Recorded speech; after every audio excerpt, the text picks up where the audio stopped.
오늘은 누가복음 14장 7절부터 14절의 말씀입니다. 누가복음 14장 7절부터 14절의 말씀입니다. 앞에 화면 보시면서 같이 한 절씩 교독하도록 하겠습니다. 제가 먼저 7절 읽겠습니다. 청함을 받은 사람들이 높은 자리 택함을 보시고 그들에게 비유로 말씀하여 이르시되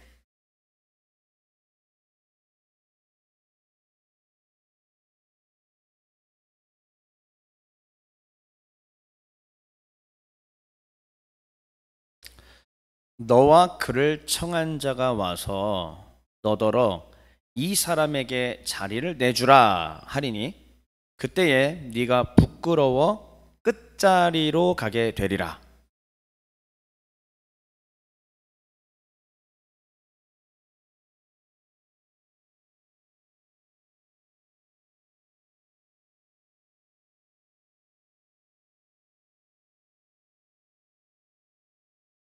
무릇 자기를 높이는 자는 낮아지고 자기를 낮추는 자는 높아지리라.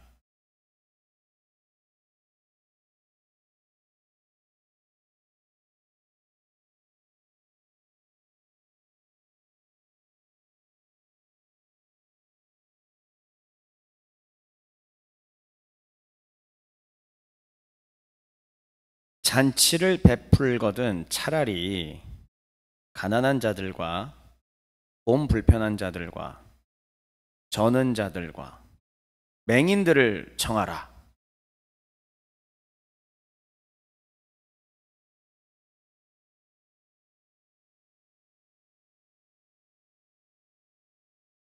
아멘.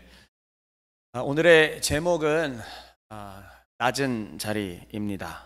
올라가는 길 시리즈 중에서 낮은 자리라는 제목으로 같이 주의 말씀을 나누겠습니다. 지금까지 우리가 배웠던 내용들을 총 복습을 한번 해보겠습니다. 올라가는 길입니다. 다시 한번 주님께서 갈릴리의 사역을 마치시고 십자가를 지시러 십자가 위에서 온 인류의 죄를 대속하는 구속 사역을 하시러 이제 예루살렘으로 올라가십니다. 그래서 올라가는 길은 이 길 가운데 여러 가지 사건 스토리들이 누가복음에 기록이 되어 있고 그 여러 가지 사건과 스토리들은 단순한 이야기의 반복이 나열이 열거가 아니라 하나님 나라의 가치는 이런 거다. 그리고 예수께서 오셔서 그 걸음을 한 걸음씩 걸어가실 때마다 하나님 나라 가치로 어떻게 사람들이 주변 환경이 우리의 심령이 변화해 가느냐 라는 것을 말하는 것이 바로 올라가는 길입니다. 누가복음은 그래서 매우 긴 장을 할애해서 이 올라가는 길에 대해서 말을 하고 있습니다. 우리는 근데 현재 이 올라가는 길 시리즈를 3번을 했고요. 이제 4번째에 해당하는 순서에 와 있습니다. 그럼 여태까지 올라가는 길 무슨 내용이었었느냐 한번 보시죠. 첫 번째로 얘기했던 것의 제목은 우선순위였습니다. 하나님 나라 백성이 되고자 하면, 하나님의 언약 백성이 되고자 하면, 아니 되었다면, 하나님의 거룩한 자녀가 이미 되었다면 예수 그리스도의 십자가의 은혜로 인하여 내가 죄사함 받은 나의 영혼이 존재적으로 부패하고 타락하고 썩어서 그 생명력이 전혀 없던 상태에서 내가 주님이 나의 주님이시다, 예수님이 나의 주님이시고 하나님이 나의 왕이시고 임금 되신다라는 사실을 깨닫고 진심으로 믿게 되는 바로 그 상황, 그렇게 나의 영혼이 되살아나서 하나님의 거룩한 자녀가 되었다면 이 사람들은 반드시 하나님 나라의 가치관대로 살아야 한다라는 것이 앞에 있는 목사의 말이 아니라 하나님의 성경이 우리에게 가르쳐주고 있는 내용입니다. 하나님의 성경은 그럼 하나님의 백성들로 하여금 누가복음은 특별히 무엇을 처음 얘기하셨느냐? 바로 우선순위를 정하라는 것이었습니다. 우선순위. 하나님 나라 백성으로 정말 살려면 구원받았다면, 주의 자녀가 되었다면, 예수 그리스도를 위하여 산다면 반드시 알아야 될 것이 있다. 첫째, 동상이몽하지 말지어다. 하나님의 뜻과 나의 뜻이 같아져야 되는 것이지, 하나님의 뜻과 나의 뜻이 다르면 안 돼요. 주님께서는 높아지기 위하여 이 자리를 가라고 했던 것이 아닙니다. 자신의 성공을 위하여 가라고 한 게 아닙니다. 다 버리고 우선순위를 정해서 따르라고 얘기하셨습니다. 갈릴리 사역을 맨 처음 하셨을 때도 제자들에게 배와 그물을 버리고 따르라고 하셨습니다. 그리고 그 제자들이 그렇게 배와 그물을 버려두고 따랐고요. 제자들이 모범이 되었고, 이제 주님께서 제자들과 함께 길을 걸어가시면서 만나는 사람들에게 주님께서 똑같이 처음 12제자들에게 했던 것처럼 똑같이 배와 그물을 버려두고, 물론 그들에게는 배와 그물이 아니었겠죠. 다른 생업에 종사했겠으니까. 그런데 어쨌든 긴박하게 주님께서는 말씀하신 것이죠. 다른 것을 버려두고 나를 따르라. 내가 생각하고 꿈꾸는 나라를 위하여 너희가 살지어다. 너희가 원하는 나라를 이루기 위해서 나 예수를 갖다 붙여서 이용하지 말지어다. 이것이 주님이 처음 얘기하신 것이었습니다. 그런데 한 서기관이 와서 어떻게 했어요? 한 자리를 차지하고자 주님께 나와서 주님을 따를 건지 말 건지 뭐 이렇게 이런 식으로 얘기를 했던 것이죠. 또 어떤 사람들이 와서 이렇게 얘기합니다. 주님께서 나를 따르라 얘기하셨는데, 주님, 아버지를 장사 지내야 됩니다. 가족들하고 작별을 해야 됩니다. 그러나 예수님께서는 말씀하시죠. 급하다. 먼저 나를 따르라. 하나님의 나라는 우리가 후순위로 미룰 수 없다라는 것입니다. 다시 한번, 목회자가 성도들 교회에 붙잡아 두려고 가스라이팅 하는 게 결코 아닙니다. 우리 예수께서 성경에서 직접 가르쳐 주신 내용입니다. 이렇게 해서 우선순위를 올바로 정했다라면 이 올라가는 길 가운데 하나님 나라 가치대로 사는, 하나님 나라의 윤리대로 살아가는 사람들은 어떻게 해야 되느냐? 이웃사랑을 실천해야 된다고 얘기했습니다. 그 이웃사랑, 선한 사마리아인 이야기였습니다. 이 내용 굉장히 길고 어렵게 제가 자세히 얘기했었죠. 근데 핵심이 뭐였죠? 맨 마지막 메시지가, 그래서 너는 누구의 이웃이 될 테냐?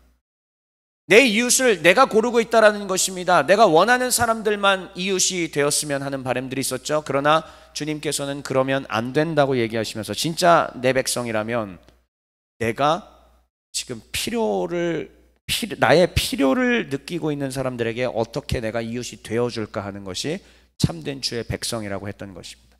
인종을 초월했고, 민족을 초월했고, 부유한 자, 비난자를 초월했고, 상관없이 다가갔던 것, 바로 그것이 하나님 나라의 가치였습니다. 그리고 우리는 지난 시간에 의존 기도를 배웠습니다. 이렇게 하나님 나라 가치대로 살려면, 오 하나님, 내 에너지와 내 신앙과 내 힘만으로는 이거 못합니다. 지금 우리가 살아가는 세상이 얼마나 각박하고 힘든지 아십니까, 주님? 이렇게 이상적인 이러한 세상을 나더러 살아가라고요? 그렇게 되면 짓밟히고 잡아먹히게 될 겁니다. 하나님, 나에게 그런 말씀 마시옵소서. 사단은 계속 우리에게 이렇게 메시지를 전해주고 있습니다. 사단은 우리 귀 가운데 계속 그러한 말들을 들려주고 있습니다. 그러나 정말 하나님 나라 가치대로 살아가기 위해서는 반드시 저렇게 살아야 하는 건데, 우리 힘만으로는 안 되니까 무엇을 의존하라? 무엇을 의존하라? 무엇을 의존하라? 성령을 의존하라. 하나님의 음성으로 들으시기를 주의 이름으로 축원합니다. 이게 지난 시간에 하나님께서 우리에게 주셨던 메시지예요. 한 주 동안 어떻게 사셨습니까? 성령님과 대화해 보셨습니까? 일하는 일터에서, 또 내가 쉬는 시간에, 그리고 나 혼자 집에 있을 때 성령 하나님과 대화하며 사셨습니까? 하나님의 성호를 높이셨습니까? 뜻이 하늘에서 이루어진 것처럼 땅에서도 이루어지어다 하면서 하나님의 영광을 찬미하셨습니까? 하나님의 뜻이 이루어지기를 간절히 바라면서 우선순위를 주님께 두고 살아보셨습니까? 실패했다면 주님은 또 얘기하십니다. 성령을 의존하라. 목사의 말로 듣지 말기를 바랍니다. 하나님의 음성으로 들으시기를 주의 이름으로 축원합니다. 성령을 의존하라. 이것이 우리 주님께서 우리에게 주신 말씀입니다. 자, 여기까지가 바로 우리가 올라가는 길, 하나님 나라의 여러 가치들 중에서 제가 중요한 것들만 뽑아서 지금까지 배웠는데, 이제 오늘 이어서 네 번째 시간은 바로 무엇이냐면 낮은 자리입니다. 하나님 나라 백성으로 사는 자들이여, 높은 자리를 탐하지 말고 어떻게 해라? 낮은 자리를 앉아라. 나에게 유익이 되는 사람들에게 손 내밀지 말고, 나에게 조금도 유익이 되지 않지만 나의 필요를 느끼는 사람들에게 손을 내밀어라. 나에게 어떠한 보상이 주어지지 않는다 할지라도 그리스도의 사랑이 필요한 자들 가운데 나의 사랑을 베풀어라. 이것이 우리 주님이 오늘 하시는 말씀입니다. 이 결론을 이미 제가 말씀을 드린 것입니다. 그런데 본문과 함께 더불어서 오늘 하나님이 어떻게 우리에게 이렇게 설득하시는지, 예수께서 우리에게 어떻게 이것을 설득하시는지 함께 살아계신 하나님의 음성을 듣는 저와 여러분 되시길 주의 이름으로 축원합니다. 자, 그러면 오늘의 순서, 굉장히 중요한 신학적 개념이 나왔습니다. 자, 첫 번째 한번 읽어볼게요. 시작. 가치 전복의 나라입니다. 설명은 뒤에서 하겠습니다. 이것이 얼마나 중요한 신학적 개념인지, 여러분들이 일생을 신앙생활을 해나가는 데 있어서 이것이 얼마나 중요한 개념인지 이 다음 첫 번째 순서 강론할 때 다시 자세히 새기기를 바라고요. 그리고 누가복음 14장 7절부터 14절 오늘 본문 다시 한번 보면서 가치 전복이 어떻게 이루어지는지 확인하겠습니다. 그리고 낮은 자리에 대해서 최종적으로 살피면서 오늘 강론 마무리 짓죠. 첫 번째, 여러분, 가치 전복의 나라라고 되어 있는데 먼저 아래쪽에 있는 이 문구를 한번 보시죠. 가치 전복. 가치 전복이 무엇이냐? 여기 한번 같이 소리내서 읽어보겠습니다. 첫 번째입니다. 시작. 기존의 가치 체계 자체를 무너뜨리는 근본적인 변화. 기존의 가치 체계를 근본적으로 무너뜨리는 겁니다. 기존의 가치 체계가 그럼 무엇일까 궁금해지겠죠? 자, 다시요. 기존의 가치 체계 자체를 무너뜨리는 것이 바로 가치 전복인데, 하나님 나라는 이러한 일이 일어나는 곳이라 말씀하는 겁니다. 자, 두 번째, 예수님의 시작. 예수님의 하나님 나라 가르침은 세상 질서 자체를 해체하는 선언입니다. 어떤 질서를 해체한다고요? 다시 한번 가슴에 새기면서, 머리에 새기면서 읽어주세요. 다시, 어떤 질서를요? 그렇습니다. 하나님 나라의 가르침은, 예수께서 우리에게 전달해 주신 하나님의 나라의 가르침은요, 세상 질서 자체를 해체시켜버리는 겁니다. 그러니까 애당초 기독교라고 하는 것은 우리가 살고 있는 사회 속에서 다수 우위를 차지하려고 하는 사람들이 될 수가 없습니다. 정말 기독교 복음을 갖고 살아가는 사람들은 그 사회 속에서 슈퍼 엘리트 계층으로 국가를 움직이려고 할 수가 없습니다. 개 중에 한 명은 있을 수 있겠지만 기독교 전체가 사회를 움직이려고 하는 이것 자체가 비기독교적입니다. 예수 그리스도의 복음은 이 세상의 질서 자체를 무너뜨리려고 하는 운동인데, 여러분 한번 생각해 보세요. 주님이 다시 오실 때까지 세상의 질서와 가치가 무너질까요? 안 무너집니다. 세상의 질서와 가치가 완전히 전복되는 일이 일어날까요?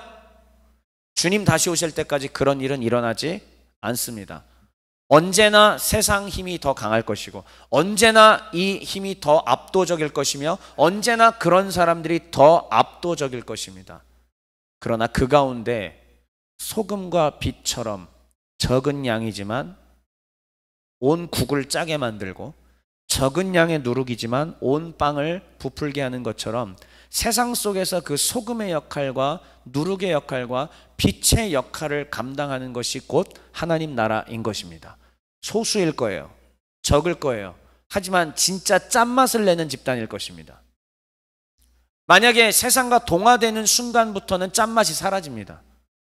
정말 복음에 합당한 그런 모습들이 사라질 것이고, 짠맛이 아니라 단맛, 주님이 말씀하신 이 맛을 내라고 했는데 이 맛이 아니라 저 맛을 내게 될 것입니다. 자, 높은 자리에 가는 일들이 계속 비일비재할 것이고요. 높은 곳에서 나의 힘과 지위를 이용해서 사람들을 누르는 일들이 벌어지게 될 것입니다. 그러나 진짜 같이 전복된 사람이라면, 진짜 내 안에 먼저, 교회 안에 먼저, 그리스도교 안에 이 가치가 전복되는 일을 체험한 사람들이라면은 낮은 자리로 기꺼이 가는 일들이 벌어질 것이고, 사랑하는 일들이 벌어질 것이고, 품는 일이 벌어질 것이고, 저주의 말이 분노가 사라지고 축복과 사랑으로 바뀌어가는 일들이 일어나게 될 것입니다. 그러면 위에 있는 표를 보면서 증거를 좀 보여드리겠습니다. 증거를 댈게요. 공관복음이라고 한다면은 마태복음과 마가복음과 누가복음을 말합니다. 이 공관복음 내에서 가치 전복이 어떻게 이루어지는지 우리는 한 번도 이러한 관점으로 성경을 읽어보지 않았을 것입니다. 그러나 복음서는, 이 공관복음은 우리에게 하나님 나라가 임하였을 때 세상 나라의 가치가 어떻게 전복되는지를 충분하게 우리에게 다뤄주고 있습니다. 첫째가 나중되고 나중된 자가 먼저됨. 다 아시죠? 먼저된 자가 나중되고 나중된 자가 먼저 될 것이다. 예수님의 말씀이셨습니다. 이게 어떻게 가능한 일이에요? 그러나 예수께서 이 말씀을 하신 것은 무엇이냐면은 이 가치가 전복된다라는 것을 우리에게 말씀해 주신 것입니다. 세상의 위계 질서가 전복될 것이고, 또한 우리 안에 먼저 나가 하나님 백성이었다고 생각했는데 내가 타락해버리면 뒤늦게 믿은 사람이 그 가치가 전복돼서 하나님의 생각으로, 하나님의 가치관으로 무장됐을 때 저 사람이 나보다 더 먼저 된 사람이 될 수 있다는 뜻이죠. 그 다음요, 섬기는 자가 더 큰 자라고 하는 개념들이 공관복음 안에 이렇게 마태, 마가, 누가 가리지 않고 풍성하게 드러납니다. 섬기는 자가 어떻게 더 큰 자예요? 아니, 회사에서 사장님 오시면은 사장님이 직원들 가방 들어줍니까? 사장님이 직원들 신발 닦아줍니까? 물론 이제 신발 닦아주고 가방 들어주는 거는 또 더 옛날 얘기이긴 하지만, 당연히 섬김을 받는 자가 큰 자죠. 이게 세상 나라 가치입니다. 그런데 섬기는 자가 더 큰 자가 된다는 것, 이것은 세상 가치가 아니에요. 근데 이 전복이 어디에서 일어난다? 하나님 나라에서는 일어난다라는 뜻입니다. 어린아이 같은 자가 하나님 나라에 들어간다라고 이야기합니다. 왕궁에 왕 앞에 초대되는 사람이 어떤 사람일까요? 성공한 사람들이겠죠. 성공한 어른들이겠죠. 잘 나가는 사람들이겠죠. 그런데 우리 주님은 뭐라고 얘기하시느냐? 오히려 가치가 전복되어 어린아이 같은 자들이 하나님 나라에 들어갈 것이라고 얘기합니다. 가난한 자, 심령이 가난한 자가 복되다고 얘기합니다. 그렇지 않죠? 복된 사람은 부자예요. 돈 많이 번 사람입니다. 돈을 많이 벌고 세상 가운데 이름을 날리고 많은 사람들에게 칭송받는 그러한 사람들이 바로 복된 사람입니다. 그러나 가난한 자가, 심령이 가난한 자가 복될 것이라고 주님께서 말씀하시고 계시니 이것이 어찌 가능해요? 하나님 나라가 임했기 때문에 가능합니다. 자기 목숨을 잃는 자가 오히려 목숨을 얻게 된다라는 것, 이것도 가치가 전복되는 것입니다. 다시 한 번만요. 하나님 나라라고 하는 것이 그러니까 뭐냐?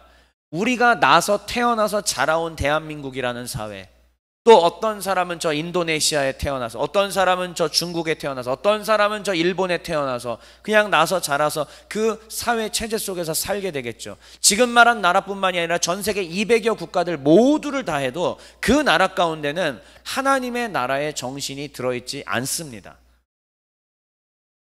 섬기는 자가 작은 자입니다. 전 세계 어디든지요. 복된 사람은 돈을 많이 벌고 사회적으로 성공한 사람입니다. 가난한 사람이 아니고요.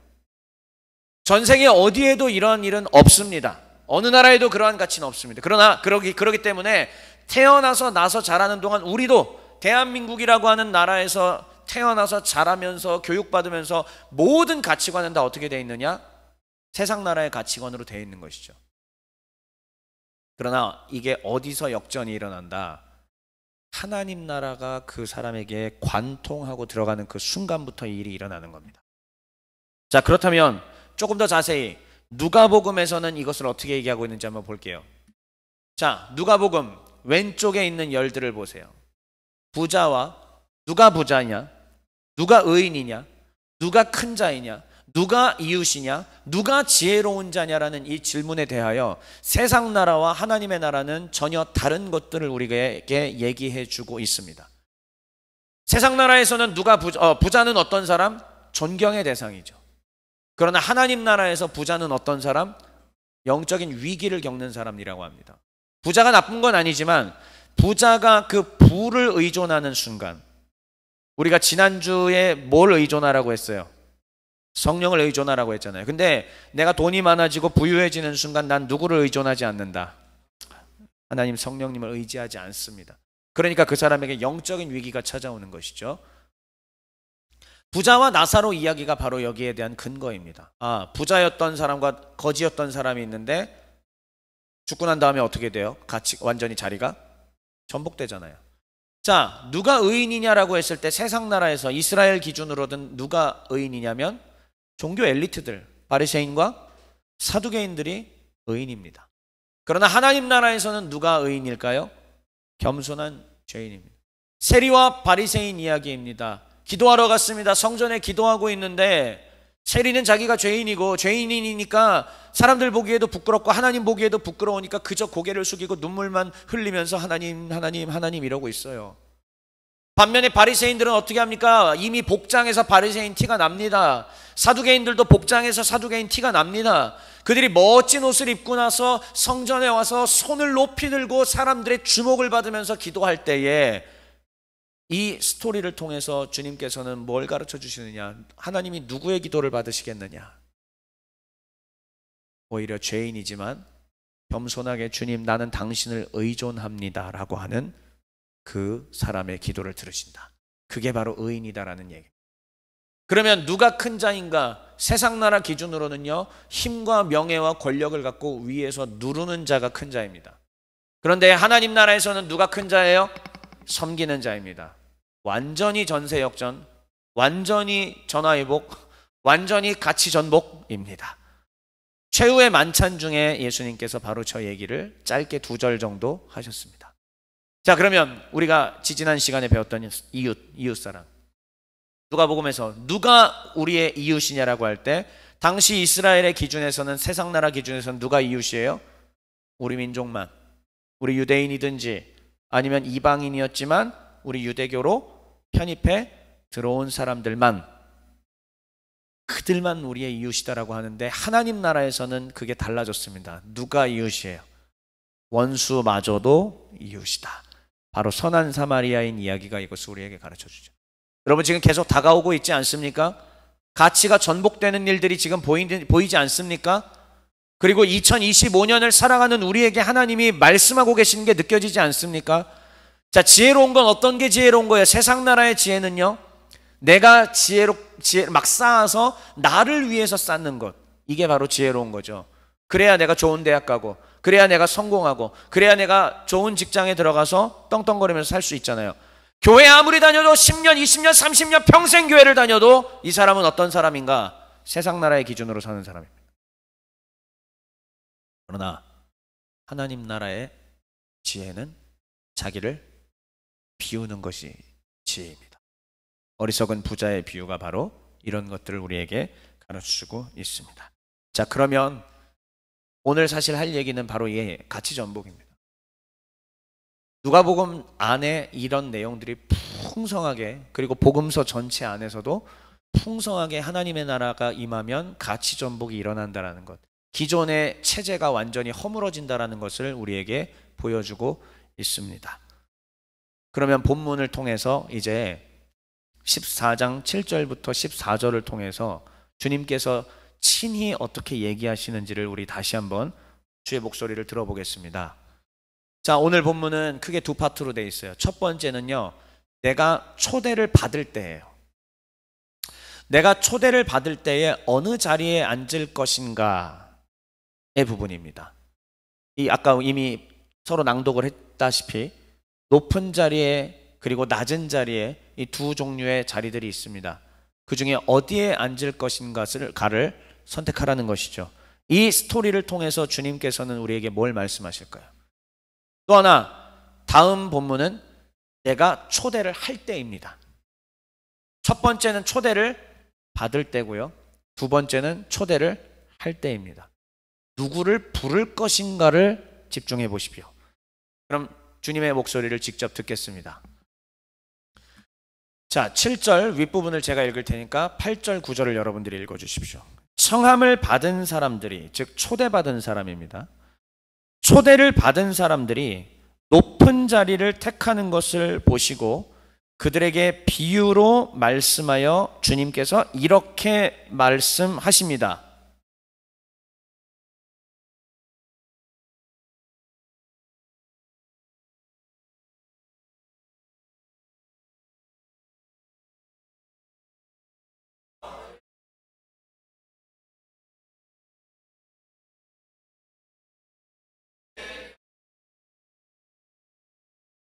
자, 천천히 한번 다시 볼게요.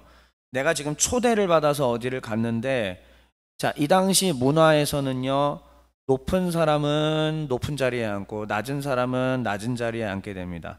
자, 그러면 내가 눈치껏 알아서 어디에 앉을지를 스스로 결정을 해야 되는 문화적인 이 배경이 있는 거예요. 근데 예수님께서 이렇게 얘기하십니다. 네가 초대받아서, 혼인잔치에 초대받아서 갔을 때에 먼저 스스로 높은 자리에 앉지 말아라. 내가 높은 자리에 만약에 앉았어요. 그런데 나보다 더 높은 사람이 왔습니다. 내가 예를 들어서 차관이라, 아니, 내가 동네 면장이에요. 면장도 크죠. 면사무소의 장이시니까. 그런데 면장을 넘어서는 저기 시장, 아니 도지사께서 오셨어요. 그러면 어떻게 해야 돼요? 넘겨드려야겠죠. 근데 내가 가장 높은 자리에 이미 앉아버렸어요. 그러면은 도지사께서 오시면은 어떻게 해야 돼요? 자연스럽게 깨갱하게 되겠죠. 깨갱하면서 멋쩍게 쭈뼛쭈뼛하면서 다시 일어나서 아, 도지사님 여기 앉으십시오 하면서 깨갱하면서 쫓겨나게 되겠죠. 그래서 주님이 이렇게 얘기하신 겁니다. 높은 자리에 먼저 가서 앉지 말아라. 더 높은 도지사가 왔을 때, 그래서 주최 측에서 이 도지사님에게 자리를 내주시오 라고 얘기한다면은 그때에 내가 어떻게 한다? 부끄러워서 끝자리로 가게 되리라. 일단은요, 이것은 하나의 이야기지만은 주님께서는 지금 하나님 나라가 임했을 때에 어떻게 가치가 전복되는가를 복음서에서 보여주고 계시잖아요. 그러니까 애당초 세상 나라의 가치로 사는 사람들에게 하나님 나라의 가치가 임하면은 어떻게 생각이 바뀌어야 되는가, 그걸 보여주는 거예요. 높은 자리로 가지 말라는 게 바로 주님이 하나님의 나라의 핵심이라고 지금 가르쳐주고 계신 것입니다. 그래서 높은 자리에 대해서 재고해봐라. 자, 그러면서 이렇게 아예 제안도 해주십니다. 금지령은 이거였고요, 시행령을 주십니다. 보시죠. 자, 10절 말씀 여러분들이 읽어주십시오. 표 안에 있는 겁니다. 시작.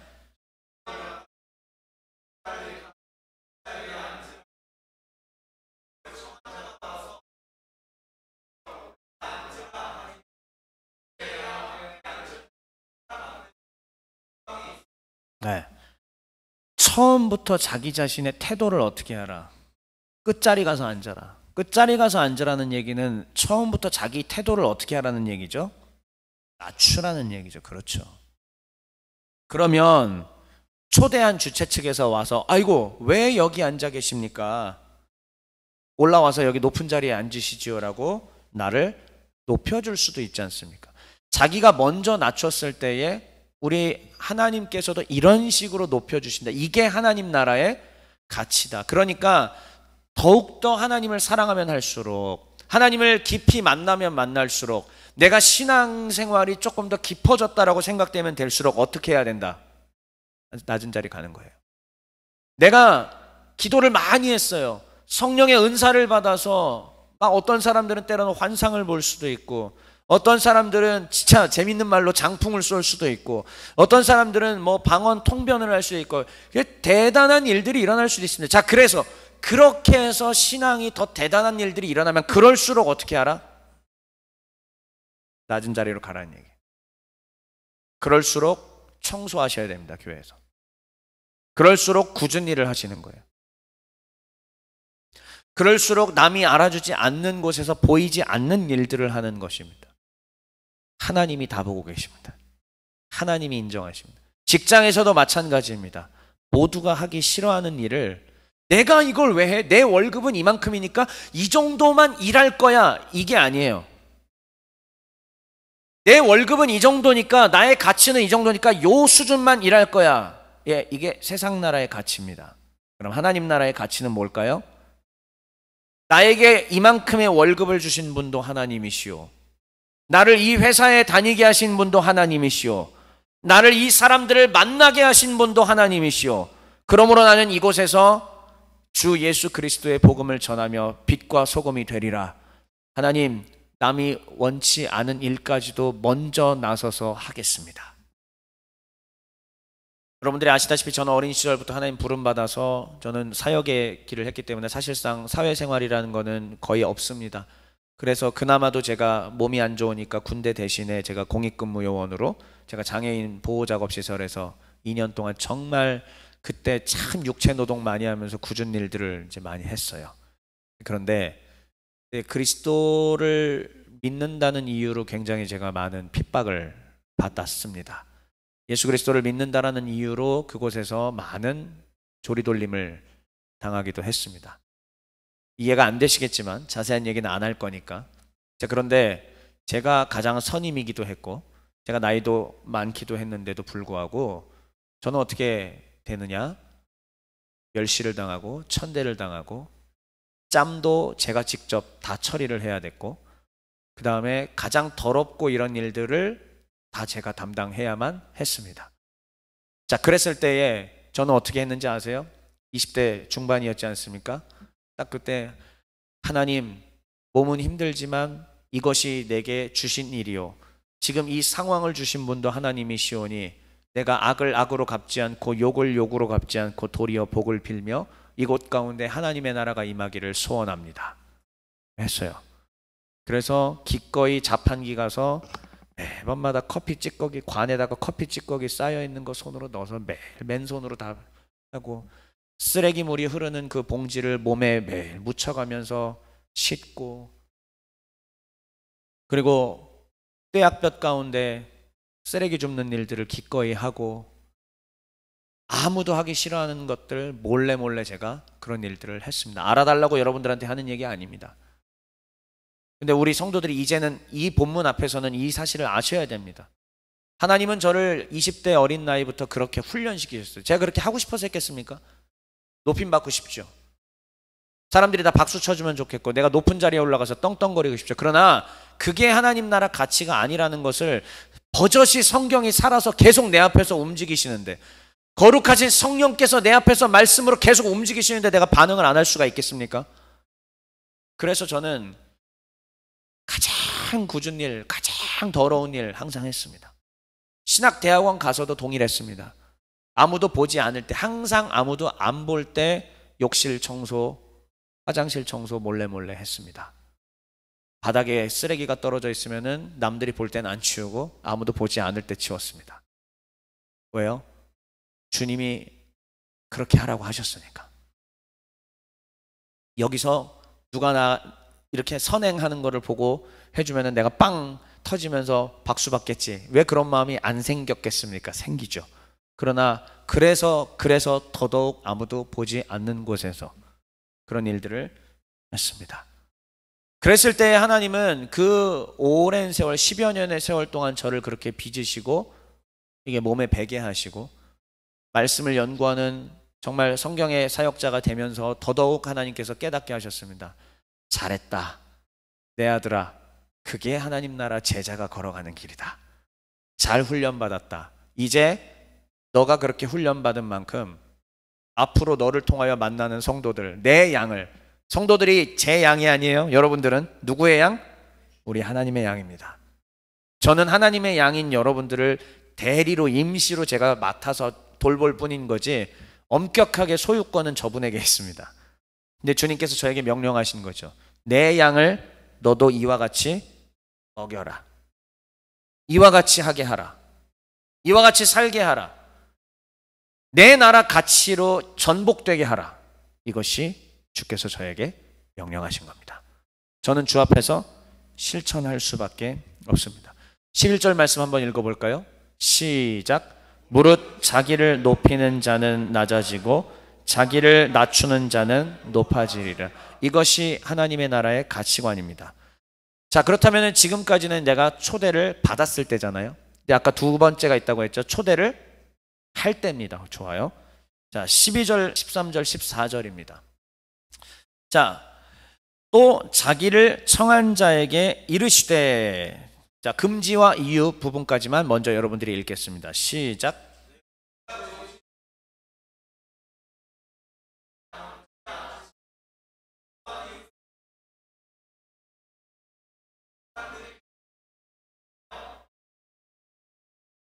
무슨 말인지 이해가 안 되실 겁니다. 간단하게 얘기합시다. 자, 내가 초대를 해요. 그래서 식사를 대접을 하는데 이때에 내 이웃을 내가 고르는 겁니다. 이게 선한 사마리아인 이야기할 때랑 같은 개념이에요. 내가 내 이웃을 고르는 거예요. 벗, 형제, 친척, 그리고 누구요? 부한이요. 부한이요. 이들을 초대했을 때 이점이 뭘까요? 나에게 보상이 주어질 수도 있습니다. 인맥 관리입니다. 그런데 그렇게 인맥 관리를 하다 보면은요, 내가 받은 만큼 또 내가 그들에게 줘야 되죠. 철저히 거기에는 이해관계, 계산관계가 들어가게 됩니다. 그런데 주님께서는 지금 뭐라고 얘기하시냐? 초대를 할 때는 이런 사람들을 초대하지 말고, 자, 그 다음 아래 13, 14절 읽어보세요. 그럼 어떤 사람들을 초대하느냐? 시작.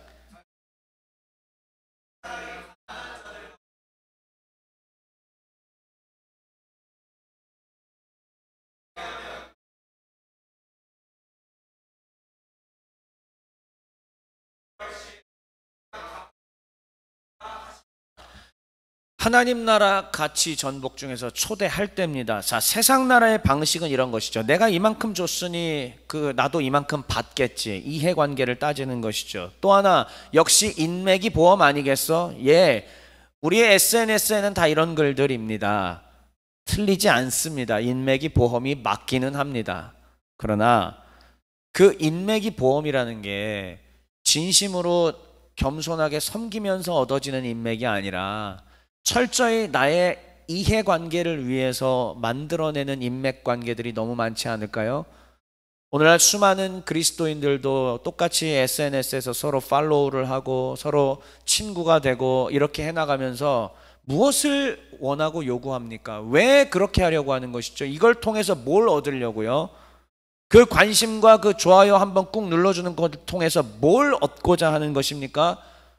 그리고 내가 원하는 사람, 나에게 유리한 것들을, 나의 유리함을 위해서 나에게 유익이 될 만한 사람들만 왜 그렇게 자꾸 하게 될까요? 하나님 나라 가치는 이렇게 얘기하고 있습니다. 나는 내가 누구의 이웃이 돼야 될지를 해야 됩니다. 내 이웃을 내가 고르는 게 아니라, 나를 필요로 하는 사람에게 모두에게 이웃이 돼줘야 되는 것이 성경의 가르침이라는 얘기예요.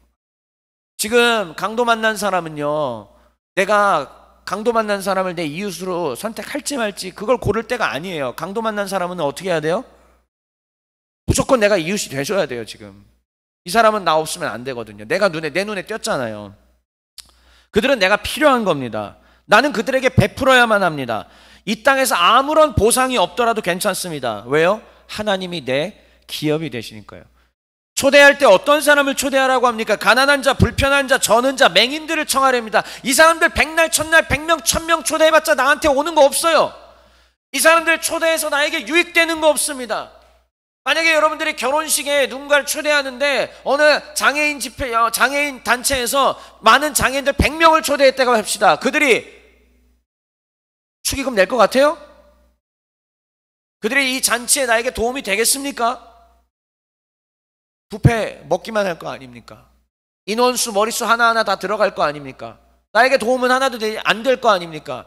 자, 이것은 잔치만 얘기한 건데요. 그 외에 내 사업에서, 내 직장 생활에서, 내 가정 생활에서, 내 인간관계에서 나에게 도움이 되지 않을 만한 사람은 철저히 배제하고 살아가고 있지는 않는가 하는 말씀입니다.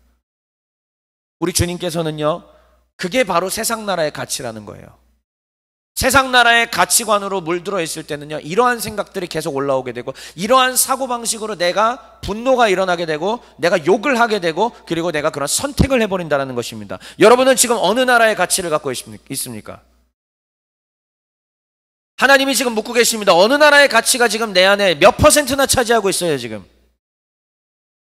마지막 정리합니다.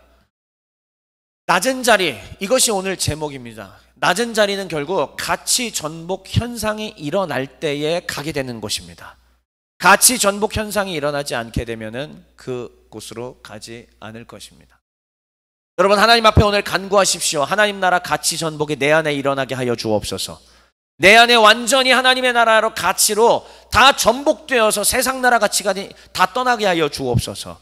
자, 그러면 오늘의 적용입니다. 첫째, 높아지려는 태도가 내 안에 없지 않아요. 사람마다 다 있습니다. 자, 그런데 한번 보세요. 다시 얘기하지만은 부자 되는 건 죄악이 아닙니다. 부자 되는데 아까도 얘기했지만 부자가 돈을 의존할 때 이제 하나님을 떠나게 되는 것인데, 그래서 영적인 위기의 가능성이라는 거예요. 하나님 나라에서는 부자가 그렇게 영적인 위기를 준다고 말씀드렸던 겁니다. 하지만 부자가 되더라도 내가 하나님을 의존하고 성령을 의존하면 문제되지 않습니다. 자, 그런데 보세요. 나의 부자 되기 위한 목적과 내가 높은 지위를 얻고자 하는 이유가 정말 사람들 앞에서는 다 얘기해요. 하나님 나라를 위해서입니다. 내가 이 많은 돈을 벌어서 이런 거를 세워서 하나님께 영광 돌리기를 원합니다. 이런 식으로 말들은 다 해요. 그런데 속을 들여다보자고요. 그 속에 솔직히 말하면은 그동안 내가 너무 하층민으로 살아와서, 내가 너무 힘들게 살아와서, 내가 너무 어렵게 살아와서 거기에 대한 억하심정으로 내가 이제는 남들보다 비교 우위에 서서 떵떵거리며 살아야지, 이런 마음 하나도 없어요? 정말 없느냐는 거예요. 많은 크리스천들이 이렇게 하면은 하나님께 영광을 돌립니다 하면서 막 자기가 많이 벌고 뭐 해서 뭐 하겠습니다 얘기하는데, 솔직히 정말 그 목적이 다냐고요. 내 속에는, 나의 영혼의 깊은 속에는 내가 그렇게 올라가면 저 사람들보다, 내가 여태까지 가난하고 힘들게 살았지만 이제는 남들보다 비교 우위에 서서 이렇게 할 수 있겠지, 이 마음 없냐고요. 오늘 이 마음이 발견되신다면 높아지려는 태도가 우리 안에 도사리고 있다는 증거입니다. 씻어냅시다. 그게 주님의 명령입니다. 계산하는 태도도 있습니다. 그건 뭐냐? 아까 이제 초대를 내가 할 때 이야기예요. 주는 만큼 받겠지라고 하는 생각이 우리의 대부분의 사고 방식입니다. 나에게 이익이 되지 않은 사람에게 아낌없이 베푸는 사람 별로 없습니다. 밑 빠진 독에 물 붓기, 그렇게 생각하겠죠. 그 손해 날 짓을 왜 해? 도움이 되지 않는 사람은 빨리 정리하고 끊어버려. 예, 내가 목표를 향해 달려가려고 할 때는 그렇게 해야 되는 게 맞습니다. 그러나 하나님 나라의 가치관에 그게 맞을까요? 내가 이 사람을 다 제해버리고, 나에게 도움이 안 되는 사람들 다 제거해버리고, 나에게 도움이 될 만한, 내가 받을 수 있을 만한 그런 사람들에게만 하는 것이 과연 맞겠습니까? 이것이 바로 오늘 이 본문을 통해서 하나님께서 우리에게 가르쳐 주시고 또한 제거하라고 명령해 주시는 내용입니다. 이제 메시지 읽고 마칩시다. 같이 읽고 마칩시다. 시작. 오 주님, 내 안에 세상 나라의 가치가 너무 크게 자리 잡고 있습니다. 내 안에 기존 체제에 대한 가치가 완전히 전복되게 하소서. 내 안에 하나님 나라의 전복된 가치가 확고히 자리 잡게 도와주소서. 아멘.